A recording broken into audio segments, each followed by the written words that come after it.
Welcome everyone to the Executive Compass. This is where we get insights from B2B founders. We'll dive into their story, how they got started, their challenges and opportunities, and how they're shaping their business for the future. For those of you who are watching, I'm Amisha Shrimankar, founder of Vector Growth Partners, and today's guest is Mike Simmons, founder of Bridge Builder Strategies. Hey, Mike, thanks for coming on to the show. Thanks for having me. I appreciate it. For our audience who are going to be watching, do you mind doing a brief introduction? Yeah, happy to.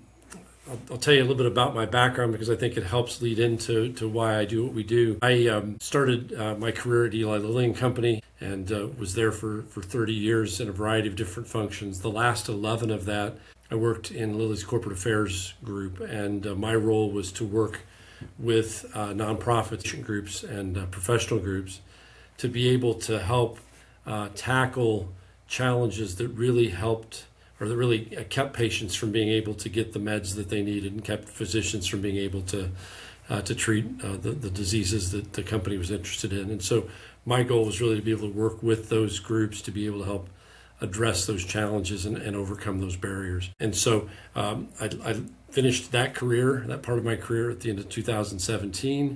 I'd also taught along the way. I'd begun teaching at Butler University in 2006. So taking those two experiences together, I then had the opportunity to start Bridge Builder Strategies, and we've been going strong since the beginning of 2018. And our focus is really to work with nonprofits, with government, and other organizations to really help them be able to maximize their impact. But you've brought together experience from corporate, nonprofit, education, and government worlds, like you said. How does that cross-sector background, how has that cross-sector background shaped the way you think about impact? I think one of the things that ends up happening is that oftentimes different groups tend to get very focused on their work, and there's not really good cross-sector collaboration. Part of that stems from having different goals, using different language. And so because of that, organizations often struggle collectively to be able to drive as much impact as what they would like to drive. And so what we've been able to do is really work with them to understand their goals, to understand the unique kind of language that they use to describe their work, but to understand how that connects with the other various stakeholders. And in doing that, and the perfect example would be thinking about education to workforce. We've been able to work with K through 12 organizations, with higher ed institutions, with organizations that are more intermediaries, as well as government and employers. And because of that, because we're working with each individual sector, we're able then to be able to start to connect them together because we have those relationships. And so we're not being paid to actually pull them together or help them understand the value of that. But because we're all about partnership and being able to help our organizations maximize that impact, being able to make those connections is an integral part of that. And so it's really important for us to do so. Can you tell me what are some of the most, and you can give me an example from each sector that you're involved in, what are the most common pressing problems? One example of each problem that you solve, you're proud of solving, or are actually as we speak, still in the process? So I think, besides the fact that you've got stakeholders that, oftentimes kind of end up very siloed, the data that individuals need and the insights that come from that, that's also often siloed. And so because of that being the case, they don't get a complete picture. It's one of the things that we recognize that, we may look at information from an organization perspective. We may even look at it in terms of a market perspective. But the one thing that's often missing is that more ecosystem level data. So for instance, when we think about an organization and the market in which they participate, there's a variety of opportunities and risks that they need to be aware of. Well, those opportunities and risks are derived from what's happening politically, economically, socially, technologically. All those things not only have an impact singularly, but they have an impact because it's more that additive or multiplicative effect. We're looking at those things all the time and helping draw attention to that. Because when you understand, for instance, that certain political action may end up shaping what happens either in terms of unemployment rate or it may impact the labor participation rate, all those things are important for an organization because it's going to help them better understand the environment they work in and try to help be able to better manage their strategies and their tactics going forward. And so that's really what we've tried to do, is try to make sure that they've got access to that information. So that's been a piece we've spent a lot of time focused on, and we refer to that as exponential insights. And we're taking that data, we're pulling it together, we're putting it in a format that's easily understood and visualized, and then helping them really interpret it and make the best decisions possible based on the data. This is fascinating. How do you collect that data? Is it different for every organization that you work with? Do you have a process? Is it a framework, a system tool? What does that look like? So many people are very familiar, for instance, with a SWOT analysis. And one of the things that is challenging if you use a SWOT is that you end up looking at what's happening through your strengths and weaknesses first before you look at opportunities and threats. The challenge with that is, if that's the approach you take, you've just really narrowed the opportunities and threats. And so what we've tried to do, first of all, is we flip that. And then as we begin to flip it, we're actually we've got a whole set of different data sources that we're monitoring on a regular basis. And then we're better able, through those opportunities and threats, to understand which of those are true opportunities and risks, and then which things may be better fit a definition of either a headwind or a tailwind. So as we've gone to do that, now we can, because we're actually monitoring all this information, we've got a much better understanding of what's actually taking place. And we're monitoring not just each individual area. And we look at things, as I mentioned earlier, we're looking at political events, what's happening economically, socially, technologically, legally, and then we've added a number of other factors to that, including education, health, etc. But it gives us a really clear picture, and then that's what we begin with to be able to come back. As we're doing it, what we're looking at is, depending upon the organization, besides monitoring those trends, there's a number of different data sources that are available through the federal government, through state government, through municipal governments, and then through the Federal Reserve. And so we're looking at all these different sources, taking all of that data together, and we've built a database, and then we're also collecting data from the individual groups that we work with. So we're able to actually then have a really robust data set that allows us to be able to both make comparisons, but also to be able to see significant trends. And through those trends, we're then able to help them think strategically about what path they should take. What are the problems that these companies are typically solving for, if you will?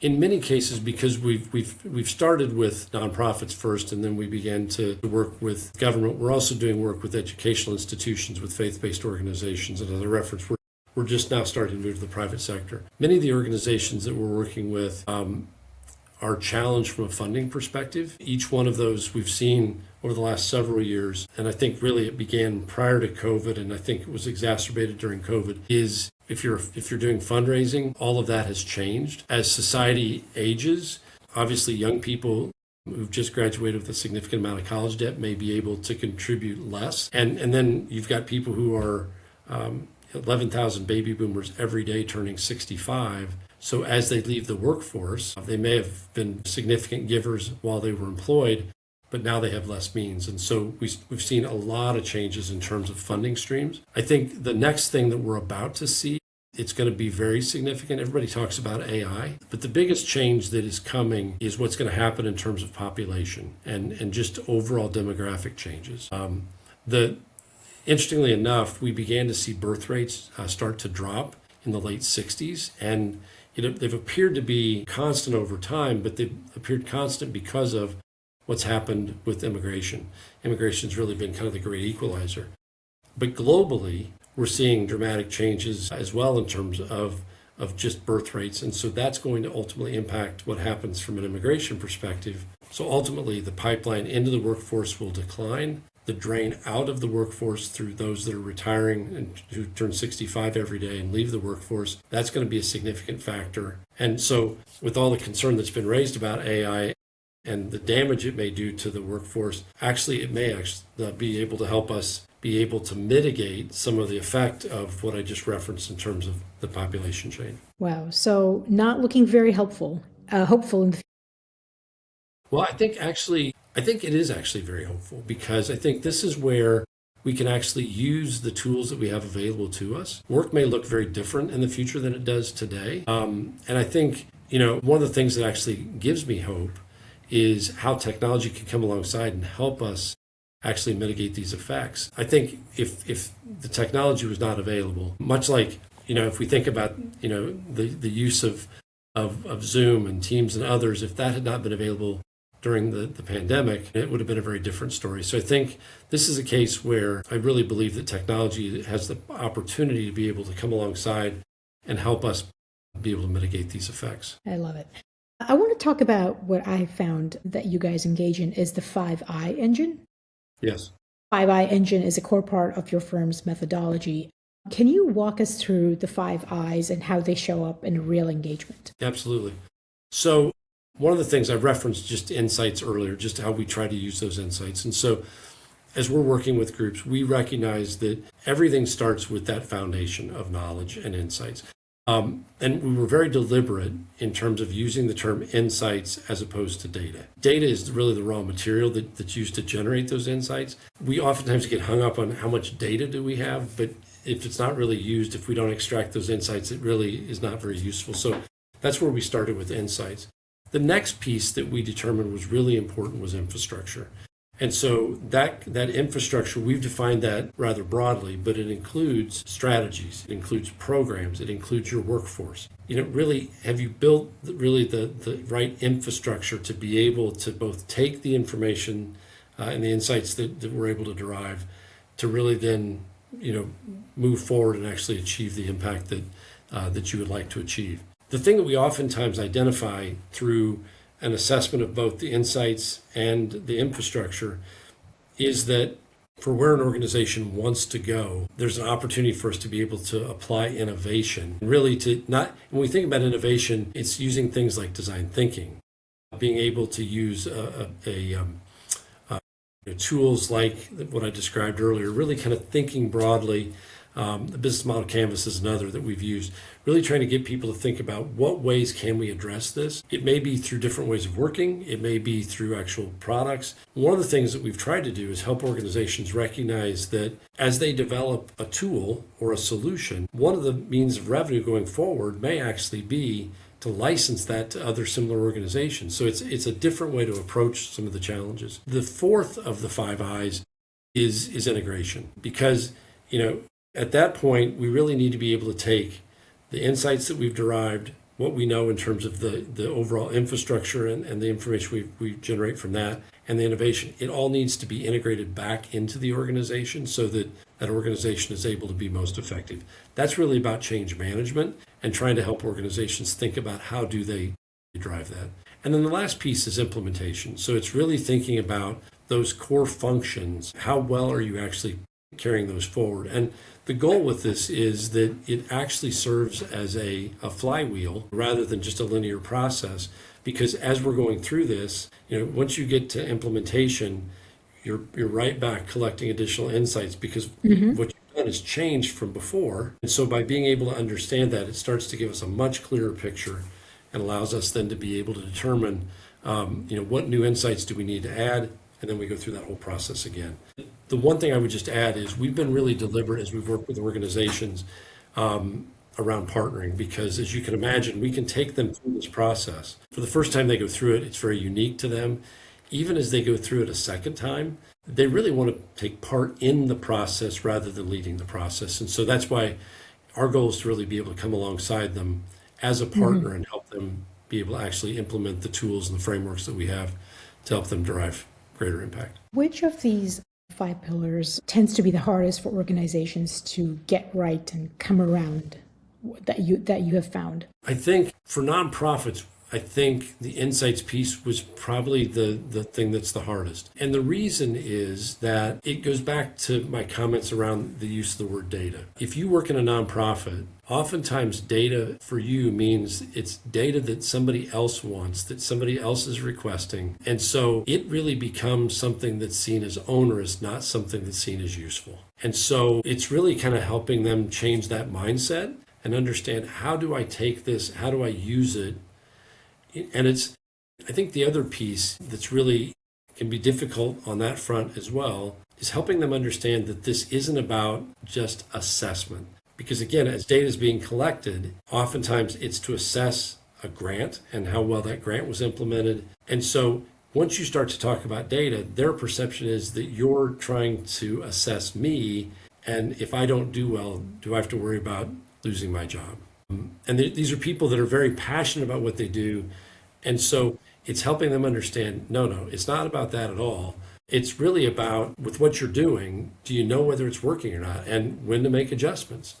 When you're able to see the overall effect, wouldn't you like to know that you're making a difference, and that you're making a difference on a bigger scale? Because you might see an impact you're having on an individual, but unless we're actually looking at that information across a department, across an organization, we're not able to see that collective impact. And once you see the collective impact, not only does it change the way you do your job, but it also changes the way you talk about the organization. And for funders, this is what they're looking for. We've really moved from philanthropy to more of an investment model. And so if you're able to talk about the impact, then that helps to generate an investment. And so it's challenging just because of what they typically go through and the way that they've traditionally viewed data, because the way that what they've been asked to do. But this is really kind of getting them to think differently about that whole approach. Interesting. Is that a conversation that you have with them before you are in that official engagement with a nonprofit?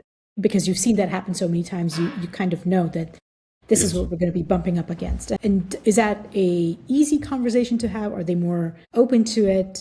How does that go for you? So we start with the leadership, because the leadership has to understand collectively how they're going to use the data. And the other part to that is they really need to understand the limitations of the systems that they have, that they may be using. One of the things that tends to happen, probably more so with nonprofits as opposed to for-profit entities, is that the tools that they use, they're often mandated to use either by a funder or by state or municipal government.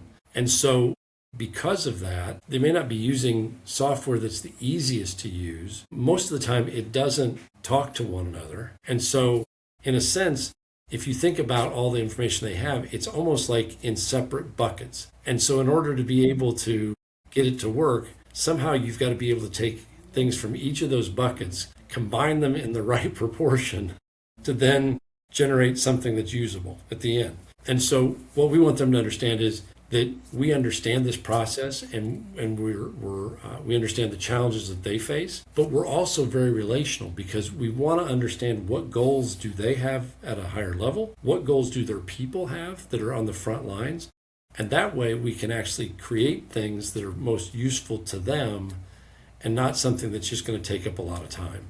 And so that's really our goal in being able to do this. The final piece that we explain to them, and I think it's very clear. Funders want more and more information, and they want to be able to see, with what they're providing, is it having an impact? And really what they're looking for is a return on their investment. And it doesn't have to be a financial return. It's more of an impact return. And so that's, as we move to that kind of mindset, it's a case where this is happening. If you don't start to adjust, at some point, it could impact the sustainability of the organizations. We're finding that organizations are wanting more and more of this, but we can't just take the information and give it to them. We need to make sure that they have the right information at the right time, and that they really understand how to use it, and we're helping them take it and actually utilize it so that it has the greatest impact. What's one thing you wish more leaders of such organizations understood about turning strategy, which is what you provide, into true implementation? One thing I think I would really like to share with them, if you look, many organizations will do, or at least they have traditionally done, a 3 to 5 year strategic plan.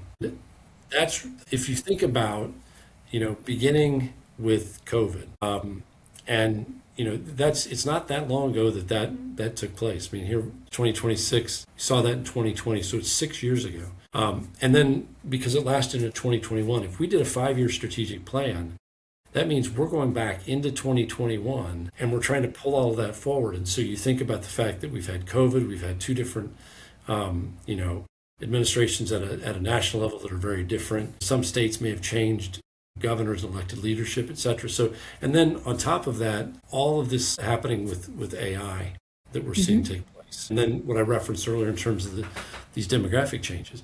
So if I had done a 5-year plan, the assumptions that I started off with 5 years ago don't even apply today. Even if I did a 3-year plan, they don't apply. So one of the things that we try to work with organizations to really get them into a process is that, doing a plan, and then we go through this whole process of continuous updating, because if you're going to do it, make it so that it's something that's truly useful and that it actually then connects to what you're doing in terms of the programs you have, the tactics that you're using, even down to the budget.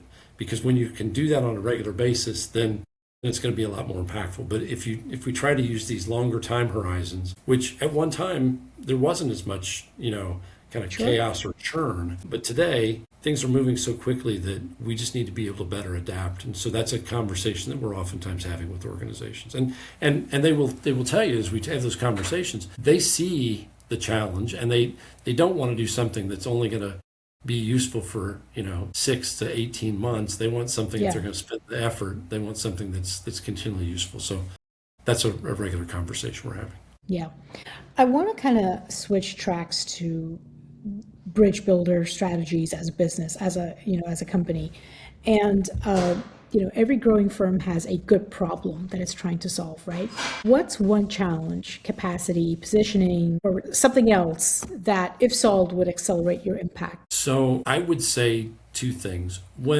When you first start and you have a small number of people, there's less reliance on process. And as you get larger, you need process to ensure that you've got consistency, both in the way that you're working with organizations and then in terms of the result. And so we've had to be much more deliberate in terms of that to build out processes. And we've spent, over the last 18 months, we've spent a lot of time and effort trying to get those processes right. So that's one thing I think that we've been working through. The other is that we have been really deliberate since we started in being able to hire interns. And in fact, of our full-time staff, 60% of our staff came, first joined us as interns and then became full-time staff over time. Well, as we look at that group, one of the things that we find is as we continue to grow, we want to continue to bring those individuals in.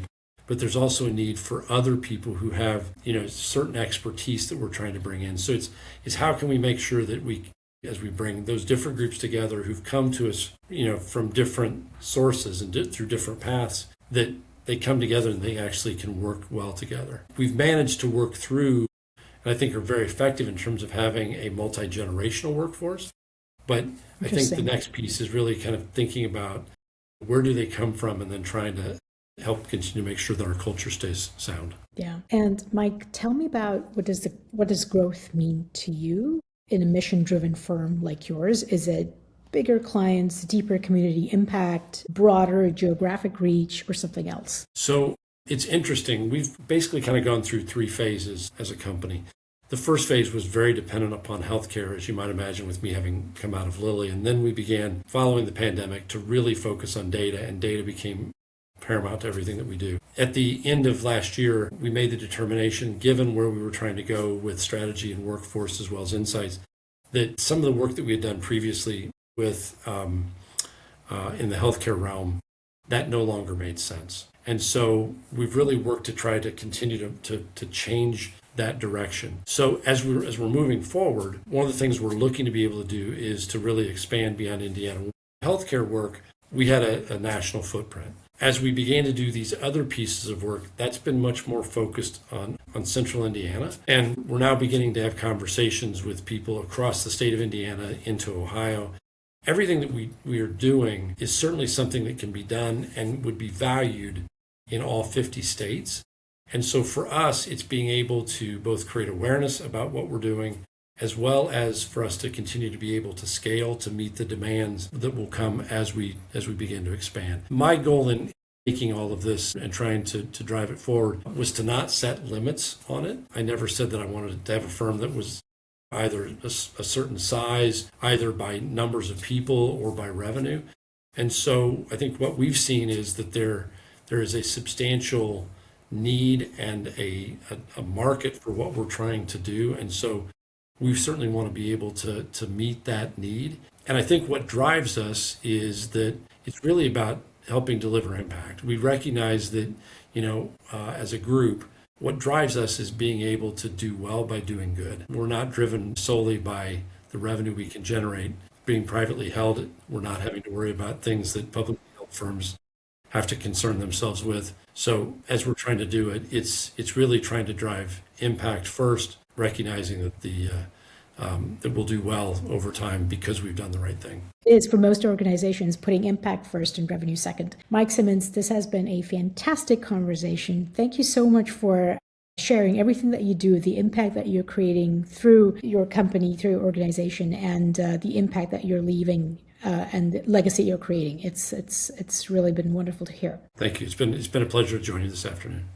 Where can our audience find and connect with you online? So the best way to find us, either go to bridgebuilderstrategies.com, or they can find me on LinkedIn. We maintain a really robust presence on LinkedIn and constantly talking about the things that we're doing. So would love to have people come join us there, come engage in conversation with us. We'd love to. Excellent. I will be putting both those links down below this episode. Thank you so much.